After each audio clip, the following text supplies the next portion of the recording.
భర్త తన కోరికను ఎలానూ నెరవేర్చుకోలేకపోయాడు. బిగ్ బాస్ హౌస్‌లో ఎన్నో విమర్శలను ఎదుర్కొంటూ ఎన్నో కష్టాలు పడ్డాడు. నా భర్త కన్నీరు కార్చుకున్న రోజులు కూడా ఉన్నాయి. ఆ కల ఎలానో నెరవేరలేదు. అయినా నేను ఈరోజు ఆ కలను నెరవేర్చాలి అనుకుంటూ ఉన్నాను అంటూ హౌస్‌లో ఉన్న కంటెస్టెంట్స్ అందరికీ కూడా సవాల్ విసురుతూ తేజస్విని గౌడ అయితే బిగ్ బాస్ హౌస్‌లోకి 4థ్ కంటెస్టెంట్‌గా అయితే ఎంట్రీ ఇవ్వడం జరిగింది. అయితే హౌస్‌లోకి ఎంట్రీ ఇవ్వగానే హౌస్‌లో ఉన్న కంటెస్టెంట్స్ అందరినీ కూడా కలుసుకుంటూ బిగ్ బాస్ హౌస్‌లో ఉన్న వాళ్ళందరి ఫేస్‌కి ఉన్న మాస్క్‌ని తీసి నేను ఏంటన్నది ప్రూవ్ చేస్తాను. నేను ఈ బిగ్ బాస్ హౌస్‌లో నా భర్త కల నెరవేర్చడానికి వచ్చాను. హౌస్‌లో ఉన్న కంటెస్టెంట్స్ అందరినీ కూడా బయటకు పంపించి బిగ్ బాస్ టైటిల్‌ని నేనే పట్టుకొని ఇంటికి వెళ్తాను. నా భర్త కలను నెరవేరుస్తాను. నా భర్త చేతిలో పెడతాను. ఆ ఆశయం మీద ఈరోజు బిగ్ బాస్ హౌస్‌లోకి అడుగు పెట్టాను అంటూ తేజస్విని గౌడ అయితే బిగ్ బాస్ హౌస్‌లోకి అడుగు పెట్టడం జరిగింది.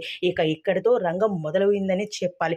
యుద్ధానికి సిద్ధమవుతుంటూ రంగంలోకి దూకింది తేజస్విని గౌడ. మరి తేజస్విని గౌడ ఈసారి టైటిల్‌ని గెలుచుకొని వెళ్తాదో లేదో చూడాల్సిందే.